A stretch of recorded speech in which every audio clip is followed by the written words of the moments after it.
அஸ்ஸலாமு அலைக்கும். இன்றைக்கி ட்ரீம் கேக் எப்படி செய்கிறதுன்னு பார்க்கலாமா? ஃபஸ்ட்டு வந்து மைதா, கோகோ பவுட்ரு எல்லாம் நல்லா அலசிக்கலாம். நான் வந்து இப்போ 60 கிராம் மைதா எடுத்திருக்கேன். 20 கிராம் கோகோ பவுட்ரு வந்து சேர்த்துக்கிறேன். 1/2 spoon baking soda, 1/4 spoon baking powder. இப்போ வந்து எல்லாத்தையும் நல்லா அலசிக்கிடலாம். வந்து மிக்ஸ் பண்ணி விட்டு இப்போ இது ஒரு ஓரமாக வச்சுக்கலாம்.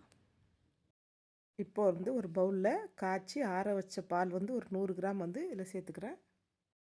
100 ml வந்து ஜாஸ்தி புளிப்பு இல்லாத தயிர் சேர்த்துக்கிறேன். வாசனை இல்லாத ஆயில் வந்து ஒரு 50 கிராம் சேர்த்துக்கலாம். 100 கிராம் சுகரை வந்து பவுட்ரு பண்ணி வச்சுருக்கேன், அதே இதில் சேர்த்துக்கிறேன். ஒரு பிஞ்ச் உப்பு சேர்த்துக்கலாம். இப்போது ஒரு விஸ்கை வச்சு நல்லா மிக்ஸ் பண்ணிக்கலாம். இந்த மாதிரி நல்லா மிக்ஸ் பண்ணிக்கணும். நல்லா மிக்ஸ் பண்ணியாச்சு. இப்போ ஒரு 1/2 ஸ்பூனு கார்ன்ஃப்ளவர் மாவு சேர்த்துக்கலாம். நம்ம அலசி வச்சுருந்த மைதா, கோகோ பவுடர் எல்லாத்தையும் இப்போ இதில் சேர்த்து நல்லா மிக்ஸ் பண்ணிக்கலாம்.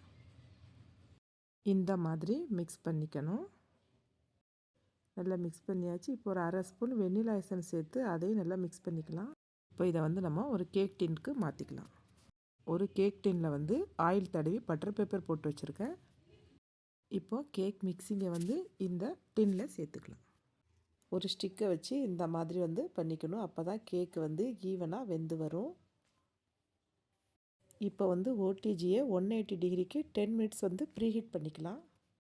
10 மினிட்ஸ் ஆயிடுச்சு. இப்போ வந்து கேக் மிக்ஸிங்கை ஓடிஜியில் வச்சாச்சு. இதை வந்து 180 டிகிரிக்கு 40 மினிட்ஸ்க்கு பேக் பண்ணிக்கலாம்.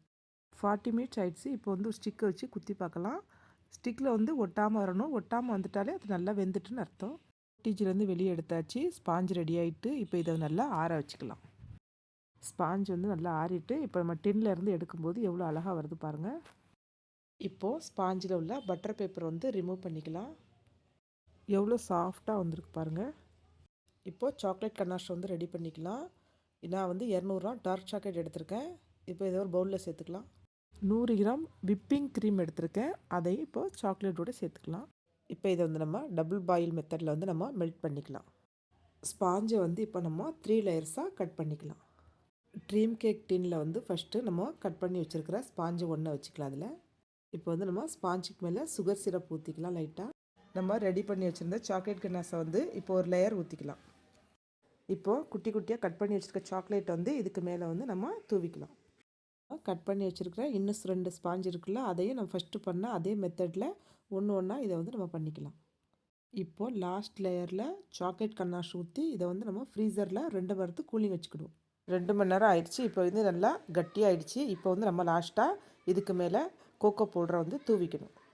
இந்த மாதிரி லைட்டாக தூவிக்கணும். அவ்வளோதான், ட்ரீம் கேக்கு ரெடி ஆயிடுச்சு. இது வந்து நாங்கள் ஒருத்தவங்களுக்கு பிறந்த நாளைக்கு வந்து கிஃப்ட் பண்ணோம்.